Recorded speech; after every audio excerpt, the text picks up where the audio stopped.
Hey guys, Jenny the Machine here with another study session video for you guys. Thank you guys so much for sending so many awesome questions. I got so many, I might actually have to split this video up into two parts. So I'll probably do about 23 here and do the rest in a second video and hopefully get those out at the beginning of the year. And I also want to do another study session with all new questions. Just as a last minute kind of study session boost for the big live event coming up. So exciting. So definitely want to get that done for you guys. But yeah, you sent me some awesome questions. This is just a great way to help me study for Schmoedown and just talk movies with you guys. Helps me hit some spots that maybe I'm not too great with. So definitely a huge help. Thank you guys so much. And let's just kind of get into it. So first question I got was from Nick Gilmore, and he asked me what is the name of Colin's friend in Love Actually. I actually knew this one because I watch this movie every Christmas, and it's a bit of a tricky question because you'd actually hear his name, I don't think, until the end of the movie. You know, Colin comes back with two girls and he introduces them to his friend Tony. The two girls are played by Shannon Elizabeth and Denise Richards. And just something funny I noticed about Denise Richards is she is not the best actress and she can't really do accents to save her life. So in this movie, they're both supposed to be like from Texas and have like a southern accent. You can hear Shannon Elizabeth kind of trying to do one. Not great, but she's trying to do one. And Denise Richards is just talking normal, like nothing. She also kind of does the same thing in this movie Drop Dead Gorgeous. Like everybody's it takes place in Minnesota, so everybody has a thick Minnesota accent, and she's just speaking normally. Like it's not a dress, it's not question, like she's just talking normal because she can't do that accent. So I just think it's really funny that yeah, when she's required to do an accent, she just doesn't because she can't, I guess. I don't know. But anyway, back to Love Actually. It was directed by Richard Curtis and released in 2003. Another question I got from Nick Gilmore was, what is the name of the Queen song in the movie Highlander that is not from their A Kind of Magic album? So I've never seen the Highlander movies. I think the first time I ever heard of Christopher Lambert was in Mortal Kombat. I know these are kind of like cult classics, but I've never seen them. Definitely ones I want to check out. I'm kind of comparing them, the album and the soundtrack. The one song I noticed that was different was A Dozen Red Roses for My Darling, so I think that's the answer. But the movie was directed by Russell Mulcahy and came out in 1986. It also stars, you know, Christopher Lambert, of course, Sean Connery, Clancy Brown, and Roxanne Hart. So thank you, Nick, for the questions. Next set of questions I got was from Morgan Robinson. And the first question Morgan asks me is, what famous London landmark do the Griswolds get stuck on a roundabout near in European Vacation? So I don't know why I didn't remember this. It's actually a really funny part. I don't know why Stonehenge kept like picking at my brain, and I knew that wasn't right, but my brain just kept saying Stonehenge? No. So it's actually kind of a trick question, I think, because when I looked up the scene, I remembered, and he actually keeps pointing out to the kids Big Ben and Parliament. So I think that's the answer, Big Ben and Parliament, because every time they go around, he points them out because that's all they can see because he just can't get over. So it's a super funny scene. He mentions two landmarks, so I think this may be kind of a trick question. But yeah, Big Ben and Parliament. Movie was released in 1985 and directed by Amy Heckerling, the same director as Clueless, one of my favorite movies. Next question from Morgan, who directed Once Upon a Time in the West. So I knew this to be an older, more classic Western movie, so I had no idea, but I just guessed Sergio Leone, same director as, you know, Fistful of Dollars, A Few Dollars More, Good and Bad and the Ugly, and sure enough, I was right. So I kind of had gone on this like Westerns binge a couple months back. Like I'm not a huge fan of Westerns, but I decided to kind of watch ones that I'd seen before, ones that I haven't. Like I watched the Westworld. I watched the Good, Bad, and the Ugly, the, you know, Fistful of Dollars, A Few Dollars More. I watched Quick and the Dead by Sam Raimi, like all those crazy like zoom in like face zooms are kind of funny and comical. I don't think they're supposed to be, but they actually come out really funny. Bad Girls, Young Guns. So yeah, Westerns are actually pretty great. I still want to see more. Like, I don't think I've ever seen, either version of 3:10 to Yuma or True Grit. So there's definitely ones I want to check out, and this one as well. So yeah, it was just kind of a guess based off of, that genre of film, the time I was thinking it came out, and I was right. It was released in 1968. Also stars Charles Bronson, Henry Fonda, Jason Robards, and Claudia Cardinale. Yeah, so definitely one to check out when I go on my next random Western binge. Next question he asked, what jersey number does Rudy wear during the final scene of Rudy? So I think the one and only time I saw Rudy was like in high school, like in a class, like for some motivational purposes. So I just could not remember like a detail like that.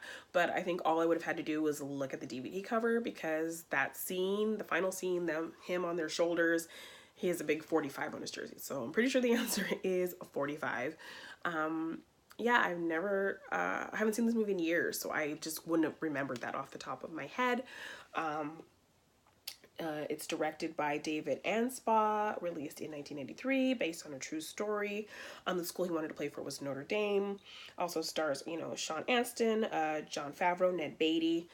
But yeah, just a movie I haven't seen in a long time, and I'm pretty sure, I know why Morgan asked this question. He recently saw this movie for the first time earlier this year. He was visiting LA from the UK, and he kind of didn't have the best perception of American sports films. So a mutual friend and patron, Brandon, showed him the movie Rudy, and I showed him the movie Remember the Titans, and it actually, showed him like the emotional aspects, the cultural, societal aspects of these movies, the heart that these movies had. So kind of just seeing two different takes on a football film kind of just gave him a more positive and open depiction of these kinds of movies. So yeah, I think that's why he asked this question, because I think he ended up really enjoying that movie. So thank you, Morgan.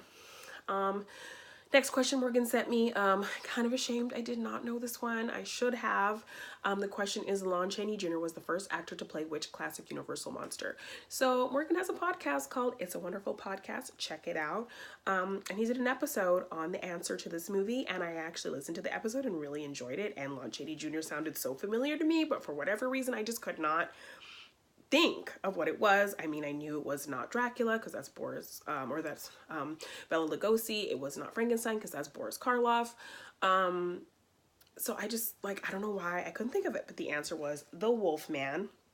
So I feel really bad for not remembering that, because it was a great episode and I just didn't remember. It was directed by George Wagner, released in 1941, also stars Claude Rains and Warren William. Over Halloween, I definitely wanted to do a binge of all the Universal Monster movies, but I just didn't get to it. But yeah, I saw Frankenstein for the first time over the Halloween season, and I really enjoyed it. So it's definitely a fun little binge that I want to do. So thank you, Morgan. Next question he asked me, I think he just took pity on me and asked me an easy one. Who directed Tropic Thunder? Of course, the answer is Ben Stiller.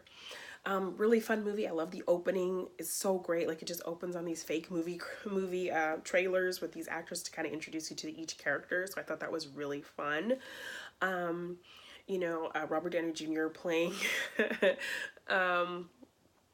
playing a dude who looks like a dude disguised as another dude or whatever it is. It could have come off really offensive, but it was actually really well done and funny, and Robert Downey Jr. got an Oscar nomination, so I thought that was really hilarious. Written by Justin Theroux, which I think if you watch the DVD special features, the documentary that is nominated for an Oscar in this movie, I think he plays a guy in a little behind the scenes thing who's researching the documentary.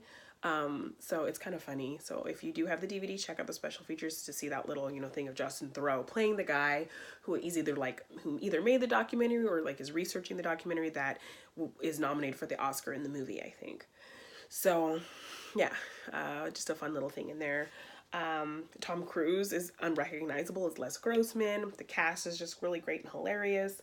And released in 2008. Such a fun movie.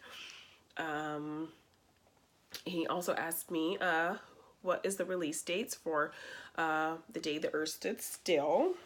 I guess 1955, but the answer is actually 1951. It was directed by Robert Wise, stars Michael Rennie and Patricia Neal. I never seen this movie. I actually remember seeing the remake in theaters.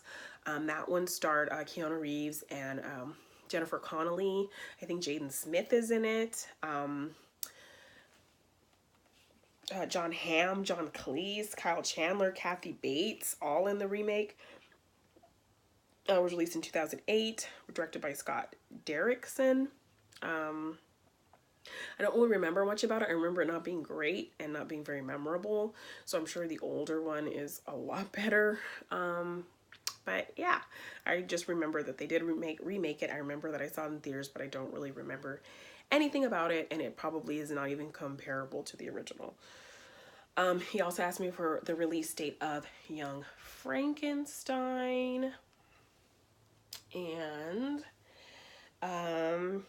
I guess 1981, and the actual release date is 1974, of course directed by Mel Brooks. I don't think I've ever seen this movie in its entirety. I've just seen bits and pieces. So definitely a shame movie that I'm kind of sad that I have not seen yet. So definitely on my list to check out, because I love Mel Brooks. Robin Hood Men in Tights, love that movie so much. So definitely one I need to check out for sure. Next question from Morgan. Name 3 Alfred Hitchcock movies starring Cary Grant.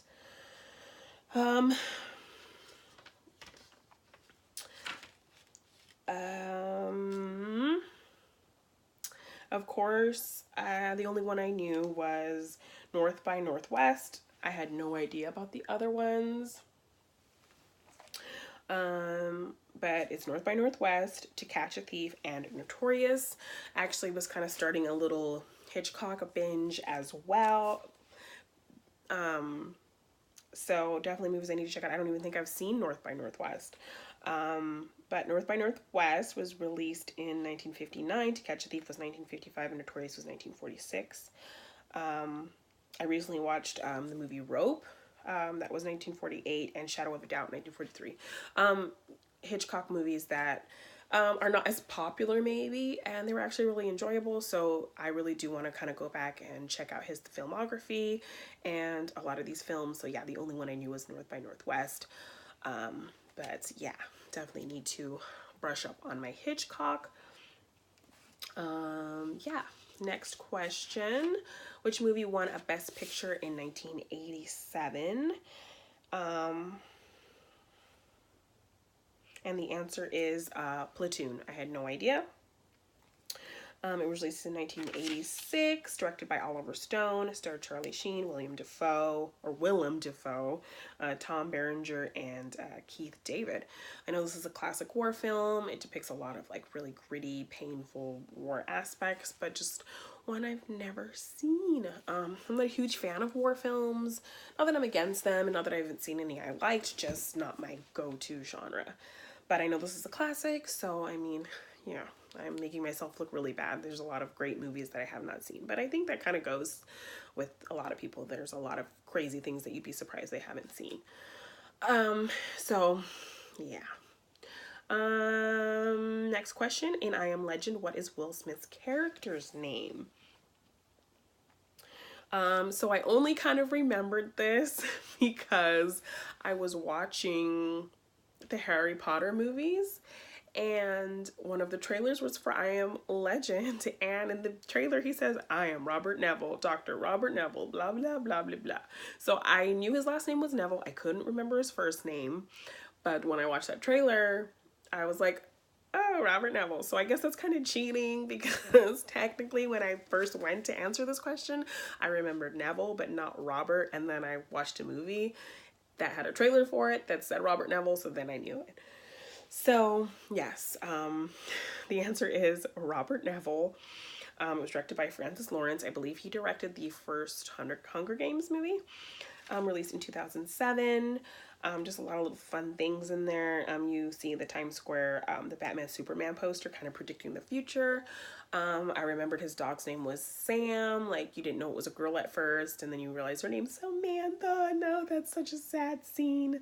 Oh, Samantha. His daughter's name was Marley, after Bob Marley, played by his real life daughter Willow Smith. I enjoyed a lot of aspects of this movie. The whole isolated aspect was really great. Seeing him go through his day was really cool.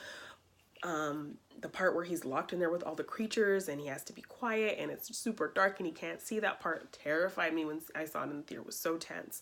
But then just seeing the creatures, they just looked plasticky and super CGI. They just did not look great. There's two actually endings to this movie. Which one did you like? I wasn't opposed to the alternate ending. I don't think I would have minded if it ended that way, well, if you haven't seen it, I don't want to spoil it, but yeah, two endings to this movie. Which one did you like? I was not opposed to either. Both of them were fine. But definitely some great tense moments. Loved the whole isolation aspect of it. And there were some great things in this movie. But yeah, the creatures looked terrible. Yeah. Next question is from Jay Burns. And he asked me, this was a fun question. How many times has Beetlejuice stated he's seen The Exorcist, and it just keeps getting funnier every single time he sees it? Like, I had no idea. I could not remember that. 167 times. Definitely a great question. I loved that. Thank you, Jay. It was released in 1988, directed by Tim Burton. Stars Alec Baldwin, Gina Davis, Michael Keaton, Winona Ryder, Catherine O'Hara, creepy Jeffrey Jones. Love this movie. It's so much fun.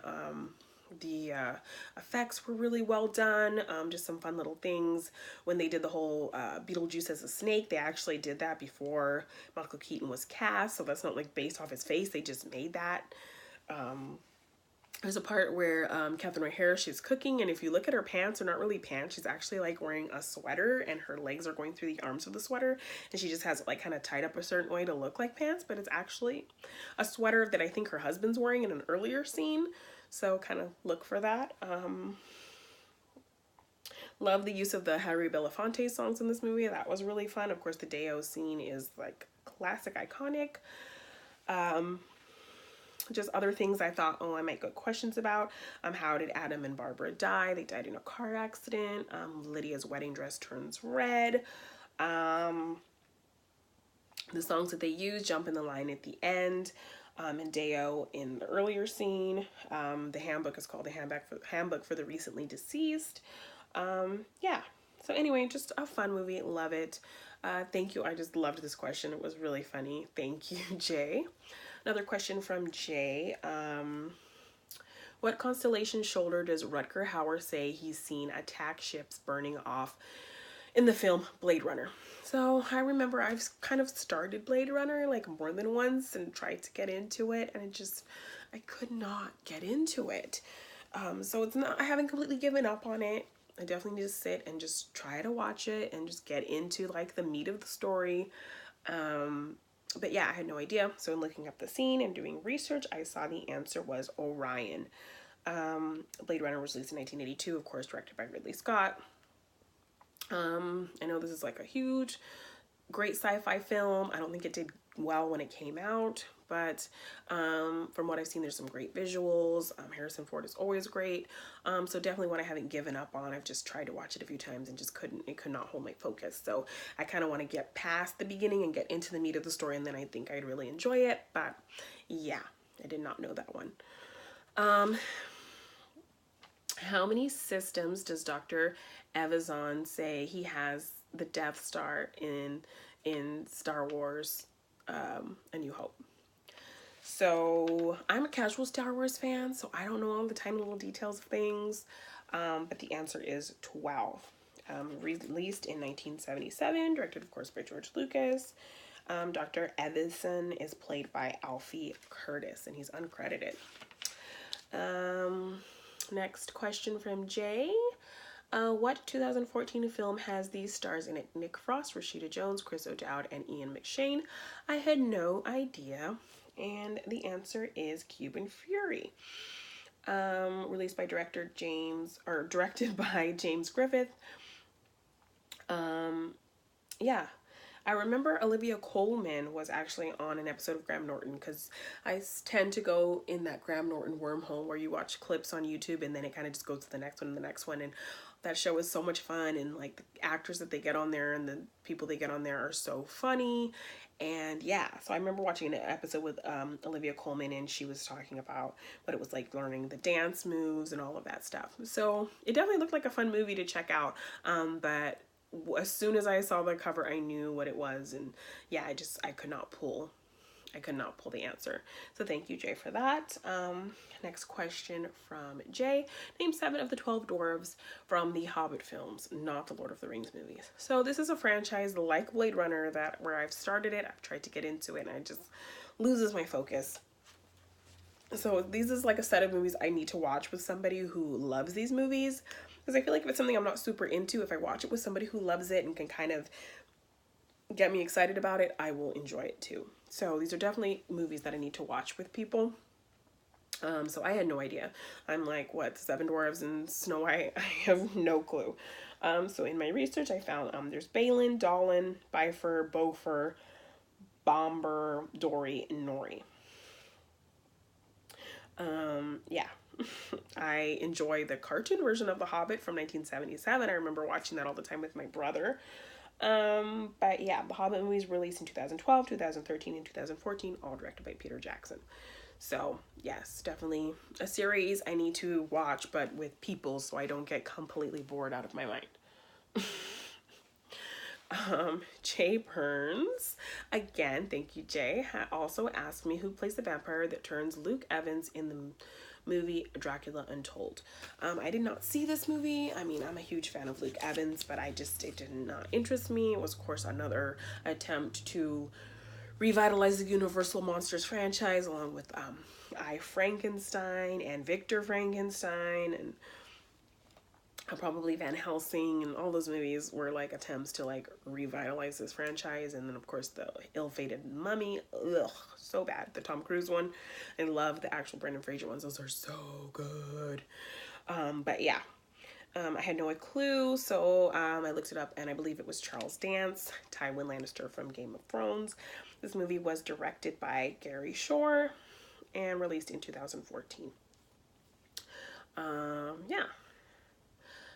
Next question from Jay. What year did The Emperor's New Groove come out?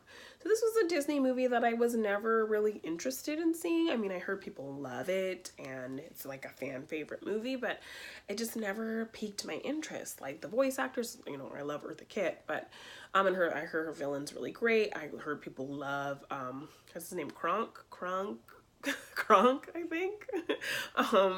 Patrick Warburton's character. But yeah, this was just one that just was never on my radar, one I was never really excited to see. So to this day, I have still not seen it. So I had no idea. I just guessed 2003, but it was released in 2000. Directed by Mark Dindal, and voices of David Spade, Eartha Kitt, John Goodman, and Patrick Warburton. So yeah, definitely one I should probably check out. But yeah, just one that never got me excited. Another question from Jay, who directed and what year did One Flew Over the Cuckoo's Nest come out? So I had recently watched this movie for the first time. Not recently, but I think I watched it for the first time last year. And I really enjoyed it. It was a really great movie. I had no idea. I could not remember who directed it. Answer is Milos Forman, and it was released in, I guess, 1977. I was off by a little bit. It was released in 1975. Did I say 1957? 1977 was my guess. And it was released in 1975. The supporting cast is really great. You have Christopher Lloyd, Danny DeVito, Brad Dourif, Chucky. 5-time Oscar winner for Best Actress, Louise Fletcher as Nurse Ratched. Jack Nicholson. It was produced by Michael Douglas, so he won an Oscar because it won for Best Picture, Best Director, Milos Forman, just a lot of Oscars for this movie. And it was a really great story. Yeah. So next question from Jay, who plays the main female doctor in Blade, and what is her specific field of study? I haven't seen Blade in so long, so I had to look up her name. And then I knew that it was like the study of blood, but I couldn't remember what it was called. Her name is Mbushi Wright, and her field of study was hematology. So that's like the study of blood, but I couldn't remember the word hematology. It was released in 1998 and directed by Stephen Norrington. Just a great kind of, I guess, horror superhero movie. I don't know if you would consider him like a superhero, but yeah, definitely one I need to go back and watch because I haven't seen that movie in years. Yeah, definitely want to check out the Blade movies. I know the special effects weren't that great, but Wesley Snipes was great. Just great action, and some great kind of like horror elements in there too. But yeah, thank you, Jay. Next question I got from Jay. What movie that came out in 1995 was directed by Forest Whitaker? I knew this one because it's a movie I love. It's actually Waiting to Exhale. Just a great female story based on a book. Like one of the few times where like I think this was done kind of a little bit in the 90s where a soundtrack was kind of based around this movie. Like this whole soundtrack was used so well and made specifically for this movie. So the songs were really great. The actresses were really great. Their chemistry, their little storylines, and their little vignettes were really interesting. Angela Bassett kills it in this movie. If you have not seen Waiting to Exhale, it's a great female-led film that's not really talked about enough. And yeah, directed by Forest Whitaker. His filmography is actually kind of interesting. He also directed the movie Hope Floats with Sandra Bullock, and First Daughter, like this like President's Daughter movie with Katie Holmes. I think Michael Keaton the president in that movie? Yeah. So his filmography is actually kind of interesting, like movies you wouldn't expect him to direct. I don't know. But yeah. Great soundtrack, great movie, and interesting just directorial filmography for Forest Whitaker.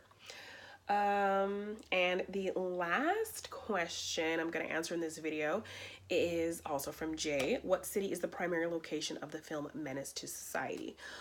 Have not seen this movie in forever, so I could not remember. The answer is Watts. Watts, California. It was released in 1993 and directed by Albert Hughes. Definitely a movie I need to revisit, especially if I'm going to do this black film Schmoedown match. So, exhibition match. So if that happens, these were some great questions to kind of get my mind thinking about that stuff, and movies that I kind of need to go back and rewatch. Blade, the Waiting to Exhale, and Menace Society. So thank you so much, Jay, Morgan, Nick. You guys sent me some great questions. I will be back with more for you guys because I just got so many awesome questions.